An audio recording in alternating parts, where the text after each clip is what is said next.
야고보서 5장 7절부터 보시겠습니다.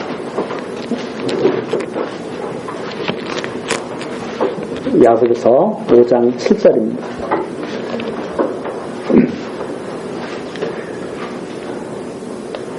그러므로 형제들아 주의 강림하시기까지 길이 참으라. 보라, 농부가 땅에서 나는 귀한 열매를 바라고 길이 참아 이른 비와 늦은 비를 기다리나니 너희도 길이 참고 마음을 굳게 하라. 주의 강림이 가까우니라. 형제들아 서로 원망하지 말라. 그리하여야 심판을 멸하리라. 보라, 심판자가 문 밖에 서 계시느니라.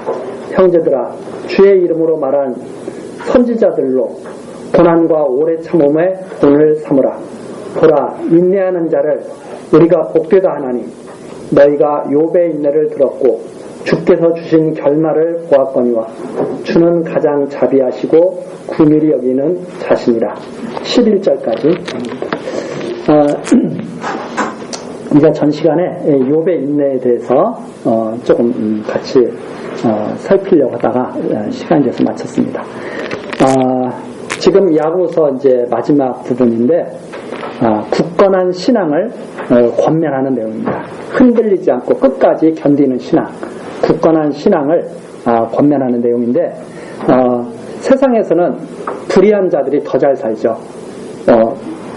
많은 어떤 사람들은 세상에서 의로운 사람들이 잘 산다고 이렇게 생각하는 분들도 있는데 그렇지 않습니다. 성경에 보면 많은 사람들이 시험을 받습니다. 왜 시험을 받느냐면 불의한 자들이 너무나 잘 되는 거예요. 세상에서 불의한 자들이. 그래서 하나님 믿는 자들은 항상 마음속에 고통이 있죠. 하나님, 아니 어떻게 해서 불의한 자들이 잘 됩니까? 세상에서 하나님 살아계시다면 의로운 자들이 잘 돼야 되는 거 아닙니까? 이렇게 자꾸 하나님께 하소연을 하죠. 그런데 까딱 잘못하다가 거기에 넘어진다 이 말입니다. 그런데 성경에서는 세상에서는 의로운 자들은 고통받고 살아요. 오히려 불의한 자들이 더 잘 돼요. 그래서 여기저기에 성경에 그러한 내용들이 나와 있습니다. 불의한 자들 때문에 고통받는 의인들. 여기에서도 지금 야고보서에서도 부자들은 잘 살고 잘 먹고 잘 살고 있죠. 부자라고 해서 다 불의한 부자는 아니지만 대부분이 불의한 자들이 많다 이 말이죠. 부자들 중에 잘 먹고 잘 살아요. 그런데 이 하나님 믿는 자들은 참 어렵게 사는 경우가 많이 있죠. 그래서 여기 7절에 나오는 내용입니다. 길이 참아라. 그 불의한 부자들이 잘 사는 모습을 보고 넘어지면 안 된다. 길이 참으라. 길이 참으라 그러면서 첫 번째 예로 농부의 예를 들어주잖아요. 농부는 추수 때까지 길이 참습니다. 그런데 농부가 믿고 있는 것이 있어요. 어떤 것을 믿고 있냐면 내가 이 오래 견디면 추수 때까지 견디면 추수 때는 수확물을 내가 얻을 것이다. 이런 믿음 때문에 씨를 뿌립니다. 농부잖아요. 씨를 딱 뿌려요. 왜 뿌려요? 이게 나중에 잘 견디면 나중에 큰 수확물이 되겠구나 해서 참죠. 근데 조금 지나가다 보니까 가뭄이 와요. 그러면 농부가 가뭄이 오면 포기하나요? 어떻게 하든지 살려보려고 막 물대려고 애를 씁니다. 어떻게든 농작물을 살려보려고. 왜? 그때만 잘 넘기면 수확물이 들어오니까. 어떤 때는 지나가다 보니까 태풍이 와요. 그럼 농부가 그걸 포기하나요? 어떻게 하든지 한번 지켜보려고 또 애를 쓰죠. 막 태풍에서 지켜보려고. 비닐하우스 날아가지 않게 막 잡아매고 막 난리를 치죠. 그걸 견디는 이유가 뭐냐면 이때만 잘 견디면 되거든요. 그래서 때로는 폭염도 견디고 태풍도 견디고 가뭄도 견디고 해서 견디는데 가뭄 때에는 뭘 바라봐요? 하나님이 저 하늘에서 비가 안 내리나? 막 태풍이 몰아오면 이게 어떻게 좀 잘 지나가도록 좀 해줬으면 좋겠는데 하고 또 하늘을 쳐다보죠. 그래서 여기에 나오는 것처럼 이른 비와 늦은 비를 기다립니다. 그게 바로 농부의 마음이죠. 적절하게 이게 잘 지켜졌으면 좋겠다. 이런 농부의 마음이 우리 성도의 마음과 똑같은 거다. 성도들이 살다 보면 어려운 일이 막 오죠. 그러면 그걸 견디는 거예요. 왜 견디냐면 추수 때를 기다리고. 그거와 똑같은 겁니다. 그래서 너희도 8절에 나오죠. 길이 참고 마음을 굳게 하고 흔들리지 말고 그리고 주께서 오실 때까지 기다려라. 이제 하는 말입니다. 그리고 9절 나오죠. 원망하지 말라. 그리고 꼭 그리하여야 심판을 면하되라. 이게 꼭 이렇게 번역이 돼가지고 우리가 원망하면 우리가 심판을 받겠구나. 그래서 물론 원망하면 심판이 있겠죠. 그러나 이게 인간의 어떤 그런 행위를 갖다가 지금 강조하는 것으로 이렇게 생각하기 쉽습니다. 그런데 이게 정확한 뜻이 뭐냐면 형제들아 서로 원망하지 마라. 계속 원망해서 너희들이 심판을 받을 수 있느냐 이런 의미입니다. 그러니까 택한 백성들이 하나님의 심판을 갖다가 나중에 받고 지옥으로 갈 일이 택한 백성들에게는 없잖아요. 이게 무슨 뜻이냐면 원망하지 마. 하나님께서 너희들 그대로 두시겠느냐? 원망하지 말고 하나님 뜻대로 이루어지는 것을 갖다가 보라는 말입니다. 그래서 그런 의미가 이걸 꼭 잘못 이해하면 너희들이 원망하면 너 심판당해 이런 말로 이렇게 이해를 하는데 그 뜻이 아니라 너희들에게는 심판이 없는데 계속 원망해서 심판에 이르겠는가 그런 의미입니다. 심판을 하나님께서 준비하고 계신다. 그런데 너희들이 거기에 동참하겠는가 그런 의미로 말하는 거죠. 그래서 이 원망이라는 게 그런 거잖아요. 우리가 농부의 예를 들어서 원망이 뭐예요? 막 가뭄이 오니까 원망해. 하늘을 향해서 원망하고 이웃 사람이 물 안 준다고 원망하고 그런 게 아니라 믿는 자들은 그렇게 원망하는 것이 아니라 하나님의 뜻을 바라면서 하늘을 이른 비와 늦은 비를 기다리면서 소망을 갖고 사는 것이다. 이제 그런 의미가 여기 있습니다. 그러면서 10절이죠. 주의 이름으로 말한 선지자들 봐라. 주의 이름으로 말한 선지자들 봐라. 근데 우리가 아는 선지자들을 가만히 한번 처음부터 한번 보세요. 아브라함도 선지자였죠. 이스라엘의 시작이 아브라함부터 시작되는 거 아닙니까? 아브라함도 선지자였습니다. 아브라함이 사는 것을 가만히 보세요. 편안하게만 살았는가? 아니면 힘들게 살았는가?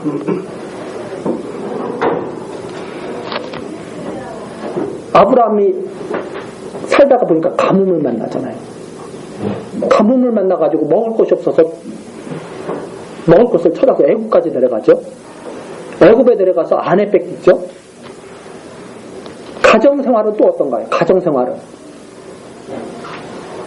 아내한테 부끄럽잖아요. 이 아내한테 그렇게 말하잖아요. 아내 보낼 때 그렇게 말하잖아요. 야, 나 좀 살자. 보통 우리 남자들은 어떻게 말해야 돼요? 내가 걱정 마. 내가 다 할게. 당신은 아무 걱정하지 말고 있어. 우리 보통 남자들 대부분 그런 마음 갖고 살면서 그래도 내가 남자인데 이러잖아요. 근데 아브라함은 뭐라 그래요? 당신 때문에 나 좀 살자. 응? 절대 내 아내라고 하지 말고 누이 동생이라고 해? 이러면서 아내 보내잖아. 왜? 자기 살려고. 한마디로 말해서 나쁜 말로 표현하면 아내 팔아먹은 거잖아. 자기 살려고. 그거 참 살다 보니까 그렇게 되더라 이 말입니다. 살다 보니까 그렇게 하고 싶어서 그렇게 했겠어요? 살려고 하다 보니까 그렇게 된 거예요. 조금 더 갑니다. 조금 이제 그래서 그 고비를 넘었어요. 그 고비를 넘어서 하나님께서 도와주셔서 그 고비를 딱 넘겼더니 근심거리가 또 하나 생기죠. 자식이 없어. 좀 뭐 이렇게 읽어가지고 자식한테 물려줘야 됩니다. 자식이 없어요. 그랬더니 아내가 또 생각을 해줬잖아요. 그 보면 사라라는 그 여인도 참 그래도 참 정말 덕이 있는 여인 같아. 남편한테 내 걱정하지 말고 하갈한테 가서 애 하나, 자식 하나 얻어가지고 물려주라고, 유업을 물려주라고 딱 하죠. 아브라함이 싫어했는지 좋아했는지 성경이 안 나오니까 말하진 않아요. 성경이 안 나왔어요. 싫어했다 좋아했다. 그냥 어쨌든 자식을 얻었어. 좀 살만해져. 이제 기운이 나는 거야. 그렇죠? 아, 이제는 그래도 이스마엘이 잘하고 있으니까 이놈한테 이제 물려주면 되겠다. 가정불화가 생기네요. 하갈하고 사라하고 싸우는 거예요. 그럼 남자들은 그거 보면은 마음이 어때요? 에이, 다 때려치자. 그런 마음이 들잖아요. 여자들 때문에 못 살겠어. 근데 여자 때문에 못 산 거예요. 자기가 지금 일을 저지른 거야. 여자 때문에 못 살겠다는 거야. 가정이 막 나가라 뭐라. 우리는 그냥 하갈이 나갔다 그러지만 가정이 어떻게 된 거예요? 너 나가 해가지고 아들 내쫓고, 네? 지금으로 말하자면 둘째 부인 내쫓고 내쫓은 거야. 그 속이 어떻겠어요? 우리 그냥 간단하게 있지만 그 아들 내쫓고 마음이 편했겠어요? 밥 먹을 때 아이 그럼 잘 나갔다 그랬겠어요? 얼마나 괴로웠겠어요? 그걸 또 넘어가. 네. 그걸 넘어가요. 그렇게 해서 살다 보니까 사랑하는 아내도 떠나죠. 네. 하나님 다 불러가시잖아요. 하나둘 다 떠나잖아요. 어쨌든 이스마엘도 내보냈지, 하갈도 나갔지, 사랑하는 아내도 먼저 세상을 떠나고 다 떠나. 우리의 삶과 다른 게 뭐가 있어? 다 비슷비슷하지. 다 그렇게 고비고비 넘어가는 거예요. 그랬는데도 아브라함이 끝까지 붙잡고 있었던 게 있습니다. 여호와 하나님 믿는 신앙. 그거 하나 붙잡고 산 거예요. 하나님께서 함께 하시겠지.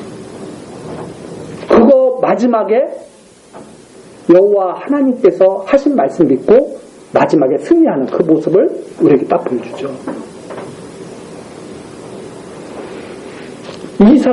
이삭은 별로 잘 안 나오죠. 이삭은 어떻게 살았어요?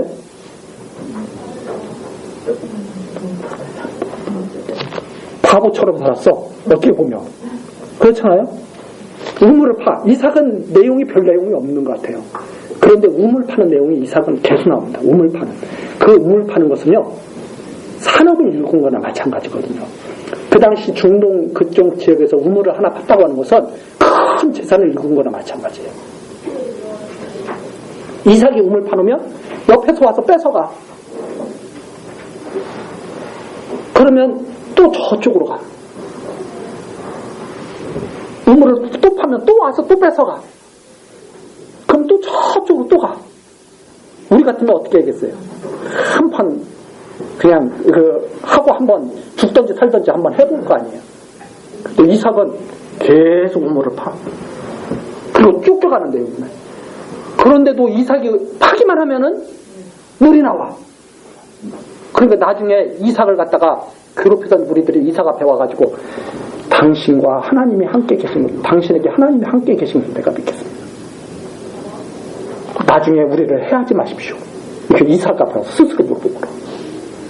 근데 우리는 그렇게 보면서 야, 마지막 장면만 봐. 마지막 장면. 야, 역시 이삭은 믿음의 사람이구나. 하나님께서 함께 하시니까 저렇게 사람들이 다 무릎 꿇는구나. 그것만 봐. 그 과정, 쫓겨다니는 과정은 하나도 안 봐요. 쫓겨다니면서 마음이 어떻겠어요? 살만하면 쫓아내고, 살만하면 쫓아내서 빈털터리로 나가고, 마음이 어떻겠어요? 그런데도 이삭은 우물 파는 것을 멈춰요, 안 멈춰요? 안 멈춰. 바로 그런 내용들이 우리 마음을 갖다가 찡하게 만들잖아요. 아, 우리들이 겪는 이런 것은 아무것도 아니구나. 야곱 보세요, 야곱. 아브라함, 이삭, 야곱이 그렇게 다 그랬거든요. 야곱, 자기 입으로 스스로 그러잖아요. 내가 험악한 세월을 살았나이다. 그 험악한 세월이 우리하고는 상대가 안 돼. 눈물의 세월을 지낸 거예요. 눈물의 세월. 그렇잖아요? 어느 정도로 야곱이 어느 정도로 힘들었느냐. 뭐 아버지 어머니 속여먹고 뭐 저 도망간 거 그것은 시작에 불과했습니다. 어떻게 살았느냐. 가장 사랑하는 아들을 잃어버려. 생각해 보세요. 가장 사랑하는 내 아들이 죽었는지 살았는지도 모르고 잃어버려. 차라리 눈앞에서 확인이라도 됐으면 마음을 접을 수라도 있어요. 근데 야곱은 가장 사랑했던 여인 라헬, 그 라헬도 죽었는데 그 라헬이 낳은 그 아들, 그걸 잃어버린 거야. 눈물로 지낸 거야. 눈물로. 그래서 그게 트라우마가 돼가지고, 그게 하나의 큰 상처가 돼가지고, 그 라헬이 낳을 때, 죽을 때 낳았던 그 아들 베냐민을 옆에 끼고 살아. 혹시라도 야곱처럼 또 어떻게 잘못될까봐. 그렇잖아요? 그런데 하나님이 이 알국게 어떻게 역사하시냐면, 요셉이 살아서 베냐민 데리고 와라. 네 아비 같이 좀 베냐민 데리고 와라. 야곱이 어느 정도로 마음이 아프냐면 차라리 날 죽여라. 죽여라. 이렇게 되어버렸죠. 그래서 딱 봤더니 그게 바로 요셉이 거기서 살아있는 것을 다 알게 되죠. 우리는 그 장면만 보죠. 요셉을 만나서 기뻐하는 장면만 보죠. 그 요셉이 잃어버리고 오랫동안 슬프고 울고 하나님께 생각날 때마다 눈물 났을 거 아니에요? 응? 가만히 생각해보세요. 생각날 때마다 눈물 흘렸을 거 아니냐 이 말입니다. 요셉은 생각을 할 때마다. 그 수십 년 동안 눈물 흘리고 산 것은 생각을 안 해요. 뭐만 생각해요? 요셉이 애국 총리가 돼서 만나가지고 이제 애국 총리의 아버지로 딱 이런 것만 생각을 해요. 오랜 기간 눈물 흘리면서 한 거예요. 오랜 기간. 그걸 견디면서 야곱이 끝까지 버리지 않는 거. 하나님 계시구나. 여호와시구나. 그분이 여호와시구나. 그렇죠? 그거 버리지 않는 거예요. 그런 선지자들 오늘 삼으라 이 말입니다. 그러면서 11절에 욥을 여기서 딱 들어주죠. 보라, 인내하는 자를 우리가 복되다 한다. 뭘 믿고 인내하는 거예요? 하나님 믿고 인내하는 거예요. 자, 그래서 욥의 일생은 예수 그리스도의 모습을 우리에게 그대로 증거를 하죠. 욥이 이렇게 다 살아갑니다. 욥이 출생을 했죠. 그리고 욥이 이제 죽음을 맞게 됐겠죠. 그럼 이제 욥의 일생입니다. 이 욥의 일생인데 욥기를 딱 보면 그 욥의 일생이 다 하나로 응축되어 있죠. 맨 처음에 욥은 정말 존귀한 자였어요. 욥은 정말 존귀한 자였어요. 하나님께서도 인정하는 자였어요. 정말 존귀. 동방에서 가장 큰 자였으니까 욥을 따라올 사람이 없어요. 자, 그런 존귀한 자가 하루아침에 망합니다. 하루아침에 망하죠.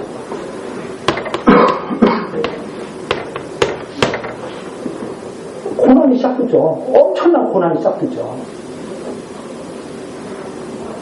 세상 사람들은 다 잘 사는데 무엇보다 못했던 자들도 다 잘 사는데 욥은 하루아침에 망하는데 가장 비천하게 망합니다. 비천하게.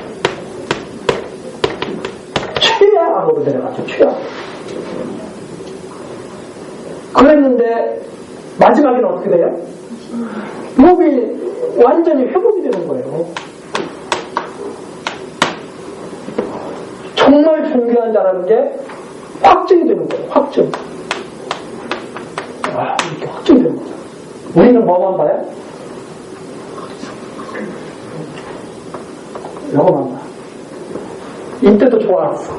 그렇죠? 여기는 힘들어. 우리가 여기 이렇게 사는 것은 우리는 싫어. 이것만 보고 좋아하는 거예요. 모든 동화의 내용이 다 이렇게 대부분. 이건 바로 그리스도에 대한 하나님의 말씀입니다. 그런데 이것은 바로 그리스도에 대한 말씀일 뿐 아니라 그리스도의 지체를 우리에게도 그대로 이루어지는 말씀입니다. 왜?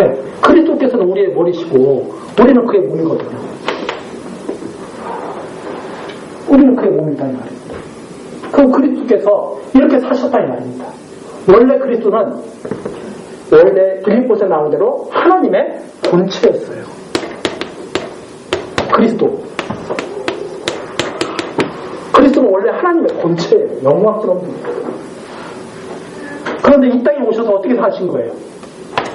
비천한 모습으로 이 땅에 오신 거예요. 이 비천한 몸으로 오신 것이 육을 입고 오셨다는 말입니다. 육을 입고 비천한 모양 이 땅에 오셨어요. 그리고선 살다가 영광을 얻으시게 됐죠.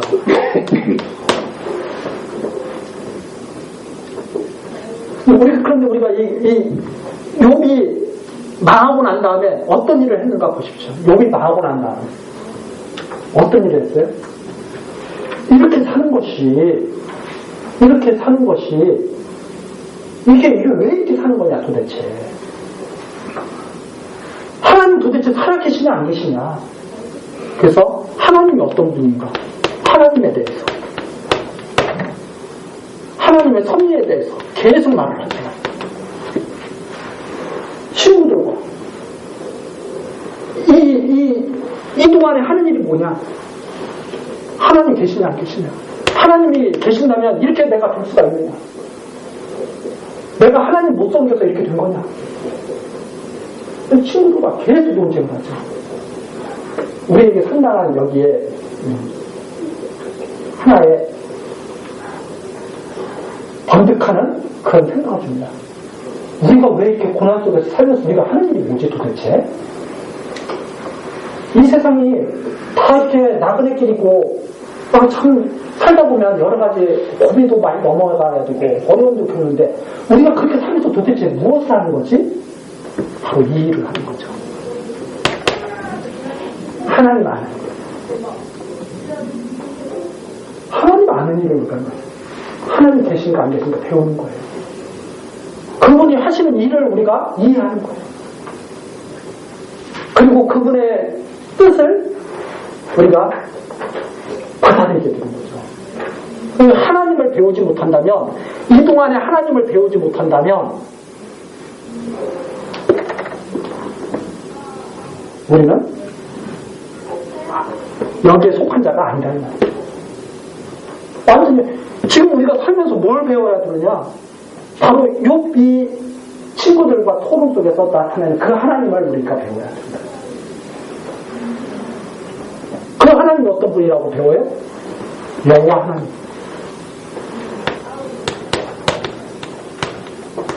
여호와 하나님. 친구들이 그렇게 말하잖아요. 야, 너가 망한 것은 너 하나님 잘못 섬겼기 때문에 그래. 잘 섬겼으면 안 망할 텐데. 그렇게 말하니까 욥이 그럼 니네들이 하나님 잘 섬겨서 니네들이 안 망했단 말이지? 너희들이 이렇게 안 망하면서 너희들이 하나님 잘 섬겨서 안 망한단 말이지? 한번 하나님께서 너희들 마음속으로 다 해치다? 욥이 그렇게 말해요. 한번 생각해보세요. 예수님이 이 땅에 오셔서 십자가에 다니셨는데 하나님 잘못 섬겨서 십자가에 다니셨을까요?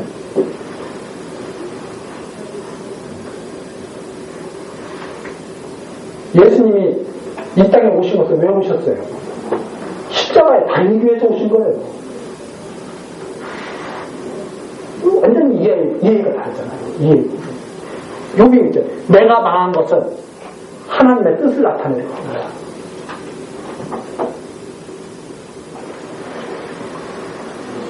이것이 바로 우리에게 엄청난 생각의 변화를 준다 이 말입니다. 사람들은 이 세상에 살면서 하나님 배우려고 사는 게 아니라 잘 먹고 잘 살려고 사는 거예요.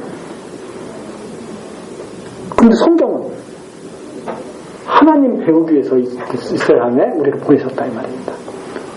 은혜의 영광을 찬송케 하시려고 고비고비 넘어가면서 하나님의 은혜를 깨닫게 하시려고. 고비가 우리가 넘었다는 것은 큰 우리 하나님께 우리에게 큰 은총을 베푸셨다는 것을 깨닫는 계기가 되죠. 하나님이 지켜주셔야 하는데 우리가 어떻게 고비를 뛰어넘어요? 이 속에서 우리가 인내를 배워야 된다 이 말입니다. 하나 뛰어넘고 인내. 우리가 그러잖아요. 운동도 마찬가지입니다. 인내하면 결과 목표에 달할 수 있죠. 그 우리를 마라톤 할 때 1등한 사람도 박수를 받지만 다리가 부상했는데도 불구하고 끝까지 결승선까지 마지막까지 들어오는 사람, 그 사람한테 박수 쳐주잖아요. 진정한 스포츠 정신을 가졌다고. 하물며 믿음의 사람이 그런 인내 없이 어떻게 살겠느냐 이 말이에요. 끝까지 버리지 않아요. 하나님이 여호와라는 사실, 예수가 그리스도라는 사실을 끝까지 믿고 흔들리지 않고 믿음을 가지고 끝까지 가야 된다. 이걸 지금 야고 선생이 전해주는 겁니다. 주께서 주신 결말을 보았지 않느냐.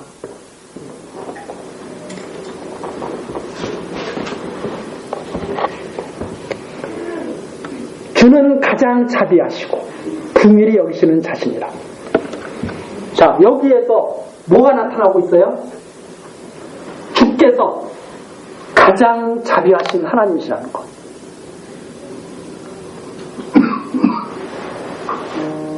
나타나잖아요.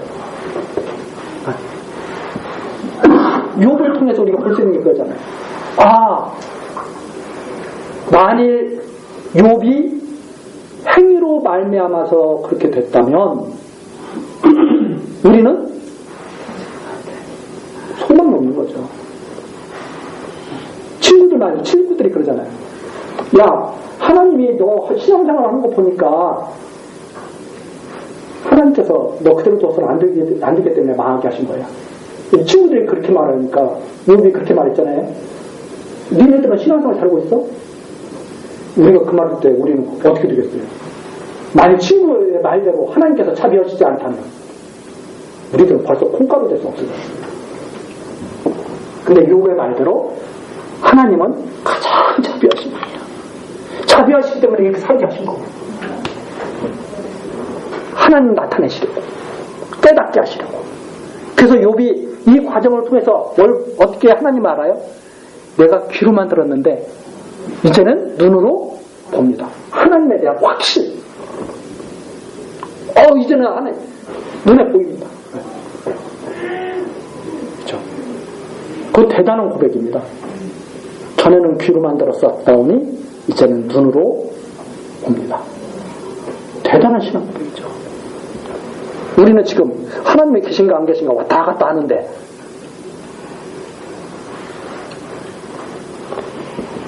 결말을 봤다. 가장 자비하시고 긍휼히 여기십니다. 그래서 하나님이 하시는 일이 가장 옳다는 것을 믿고 견디는 것. 그렇죠? 하나님께서 하시는 일이 가장 옳다고 믿고 견디는 것이 성도에 있네. 우리 생각에 아니 하나님 그렇게 하시면 안 됩니다. 네. 그렇죠? 자꾸 그러죠. 우리들은 우리 마음속에는 그렇죠. 하나님 이렇게 하시면 더 좋을 것 같은데 그건 무지한 우리들의 생각이고 하나님의 생각은 가장 자비하시고 긍휼하심을 나타내시는 그분의 섭리는 이렇게 나타나더라. 자, 여기에서 우리들이 자꾸 저 근심 걱정이 많아지면 안 돼요. 내가 욥처럼 되면 어떡하지? 네. 욥처럼 되면 좋아요. 근데 우리한테는 이렇게 심각한 상황까지 안 보내셔요. 네.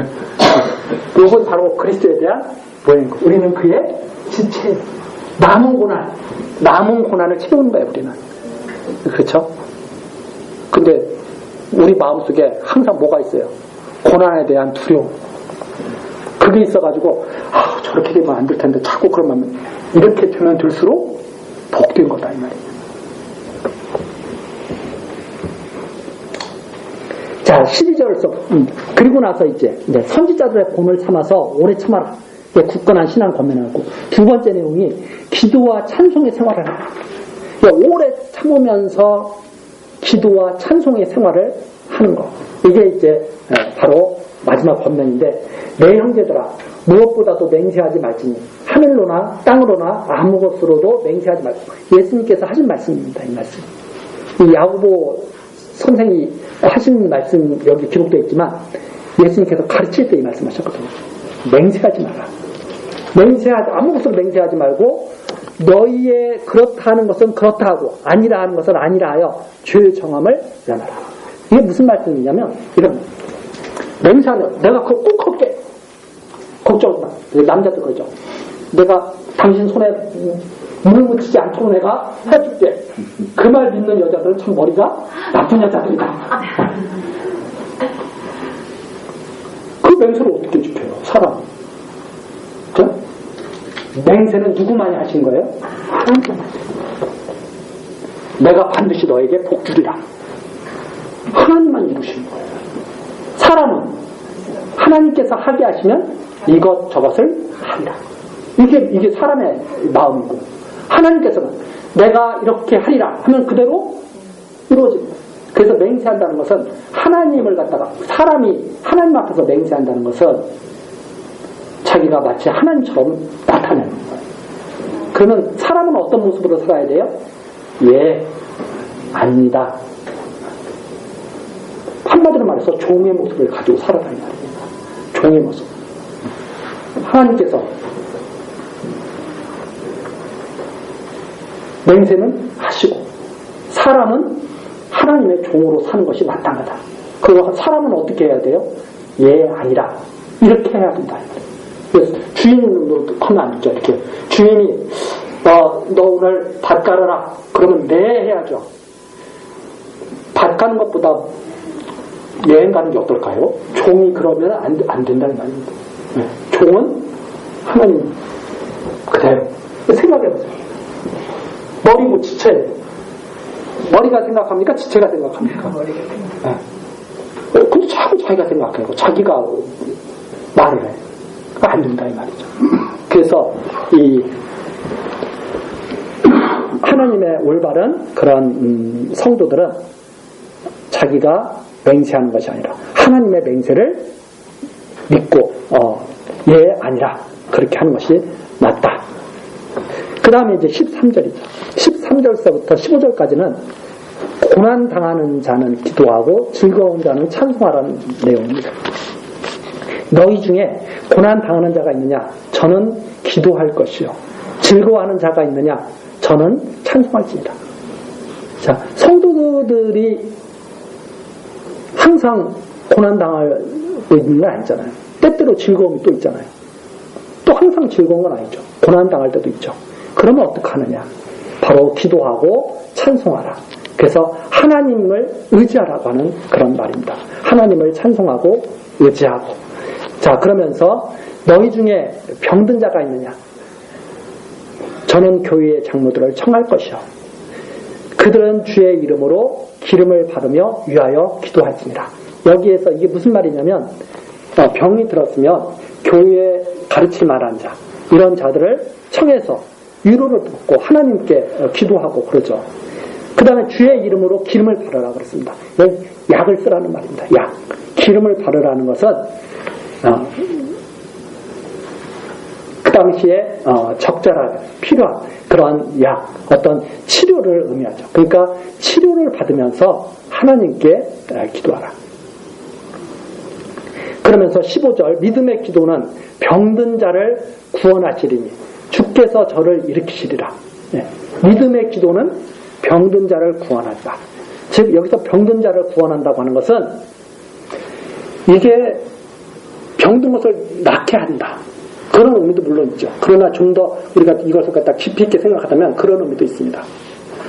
그러니까 아프면 낫는 병도 있고 하나님 앞에 부름을 받는 병도 있잖아요. 그러면 그 기도를 통해서 하나님 앞에 마음을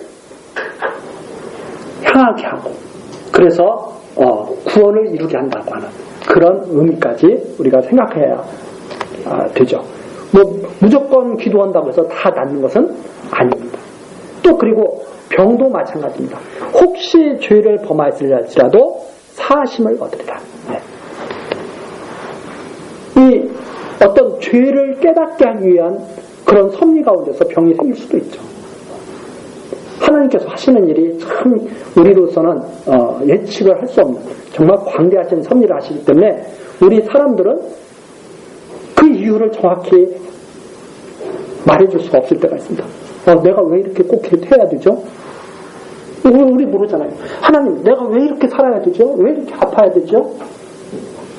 기도하면서 하나님의 뜻을 우리가 받아들이게 되고 죄에 대한 모든 그런 짐을 내려놓게 되고 하나님의 섭리 가운데서 우리들이 살아간다는 것을 인정하게 되고 그래서 구원을 이루게 된다. 이제 그런 의미를 우리가 여기서 살펴볼 수가 있습니다. 그 다음에 16절이죠. 이러므로 너희 죄를 서로 구하며 병 낫기를 위하여 서로 기도하라. 그렇죠? 우리가 아프면은 낫고 싶잖아요. 근데 어떤 분들은 아파도 아무런 걱정도 없다 이런 분들도 있는데 조금 우리들이 생각할 때 조심해야 될 말이죠. 왜? 하나님께서 우리를 갖다가 자꾸 기도하게 하시거든요. 어떤 사람들은 자꾸 그렇게 말해요. 하나님이 여호와신데 우리가 기도할 이유가 뭐가 있느냐. 하나님 기도하지 않아도 다 낫게 하시겠지 뭐. 잘못 배워서 그렇게 말씀하십니다. 그럼 어떻게 되냐? 우리는 하나님이 아프면 기도하게 하시는 거예요. 즐거우면 찬송하게 하시는 거예요. 그러면 그 속에서 우리가 하나님을 바라는 자들은 기뻐하고 즐거워하고 기도하고 찬송하고 하면서 사는 거지. 무슨 자기가 다 된 사람처럼, 예? 이미 다 깨달은 사람처럼 나는 다 알아. 하나님 뜻이야. 그렇게 하는 것은 마음속에 교만이 가득 차 있는 경우가 있을 수가 있다 하는 말이에요. 왜? 받아들여낸다고 하는 것도 정말 고통 속에서 받아들이는 거거든요. 네. 어떻게 아픈데 악소리를 안 내요. 바늘로 딱 찔러보세요. 나는 하나도 안 아파. 그런 사람이 어디 있어요? 찌르면 악소리를 내야죠. 가시가 베꼈으면 빼내려고 해야죠. 근데 마치 그런 것을 갖다가 무시하고 다 깨달은 것처럼 그렇게 그런 모습으로 사는 것은 조금 우리가 조심해야 된다. 그렇게 저는 생각을 합니다. 우리는 연약한 존재예요. 하나님께 항상 마음을 향해서 살아가야 되죠. 자, 거기에서 엘리야에 대한 또 예가 나죠. 아까 욥이 나왔죠. 이번에는 엘리야가 나옵니다. 엘리야는 우리와 성정이 같은 사람이거든. 우리와 똑같은 사람이다, 엘리야도. 그런데 저가 비 오지 않기를 간절히 기도한즉 3년 6개월 동안 땅에 비가 오지 아니하고 다시 기도한즉 하늘이 비를 주고 땅이 열매를 내었느니라. 자, 여기에서 엘리야의 기도는 엘리야 스스로가 한 거예요. 하나님께서 하게 하신 거예요. 우리 다 배웠잖아요. 하나님께서 하게 하신 거죠. 하나님께서 하게 하신 거예요. 우리는 소망이 있습니다. 우리가 지금 이 말씀을 딱 듣고 어떤 소망이 생겨요? 하나님께서 이렇게 우리를 해주셨으면 참 좋겠다. 이런 소망이 마음속에 생기지 않습니까? 하나님께서 참 우리로 하여금 끝까지 인내하게 하셨으면 참 좋겠다. 그러면 기도가 되잖아요. 바로 엘리야와 같이 능력이 생긴다 이 말입니다. 그러면서 19절이죠. 내 형제들아 너희 중에 미혹하여 진리를 떠난 자를 누가 돌아서게 하면 너희 알 것은 죄인을 미혹한 길에 돌아서게 하는 자가 그 영혼을 사망에서 구원하며 허다한 죄를 덮을 것입니다. 마지막 권고의 내용입니다. 죄인을 돌아서게 하는 자. 죄인이라고 하는 것은 이 하나님을 떠난 자가 죄인이죠. 여호와 하나님을 떠난 자, 예수 그리스도를 믿지 않는 자, 떠난 자가 죄인입니다. 그 죄인을 만일 돌아서게 해서 하나님을 경외하게 하고 예수를 그리스도로 영접하게 하는 자는 큰 일을 하는 건데 바로 영혼을 구원하는 것이다. 영혼을 구원하는 것이다. 그리고 허다한 죄를 갖다가 덮게 하는 것이다 하는 말입니다. 그래서 이 19절 20절의 이 내용은 우리들에게 하나에 맡겨주신 이 일을 지금 생각하게 하시는 거죠. 우리가 왜 일을 하는가? 죄인을 미혹한 길에서 돌아서고 어두운 길에서 돌아서고 하나님 떠난 것을 다시 하나님께로 돌아오게, 그래서 구원하고 허다한 죄를 덮게 하시는 일에 우리를 쓰신다고 하는 것을 우리들이 알게 될 것이다 하는 말입니다. 이렇게 해서 야고보서가 이제 마무리되게 됩니다. 그런데 이 야고보서를 자꾸 어떤 분들은 행위를 강조했다고 해서 이것을 갖다가 로마서와 조금 다른 것으로 이렇게 이해를 하는데 그것이 아니라는 것을 우리가 처음부터 말씀드렸습니다. 이것은 행위를 강조한 것이 아니라 바로 믿음을 강조한 거예요. 믿음을 강조하면서 그렇게 말씀하신 거죠. 지금 교회에게 이걸 선포한 거죠. 이걸 왜 알게 하신 거예요? 예수가 그리스도이심을 우리로 하여금 믿게 하시고, 그리고 하나님의 여호와로 존재하고 계신 것을 알고 경외하게 하시려고 지금 이걸 전했죠. 그래서 우리가 이 야고보서가 교회에 지금 딱 전해지고 있습니다. 그러면 교인들은 이 말씀을 딱 듣고 하나님이 우리를 버려두시지 않고 지금도 이렇게 지키고 계시구나 하는 것을 알게 되고, 우리도 이 말씀을 들어보면서 소망을 갖게 되죠. 하나님께서 우리한테도 이렇게 역사하실 거야. 이래서 그 다음에 이것이 올바른 교훈으로 우리에게 다가오는 거죠. 이렇게 살아야 하나님을 만나는 것이 아니라 하나님의 백성을 이렇게 지금 믿음의 도로 인도하고 계십니다. 하는 말입니다. 믿음의 도로. 이렇게 해서 우리 야고보서 정리를 했습니다. 다음 시간에 우리 베드로 전서 계속해서 살피도록 이렇게 하시겠습니다. 기도하시겠습니다. 주의 백성을 사랑하시는 하나님, 날마다 베푸시는 은혜에 감사와 찬송을 드립니다.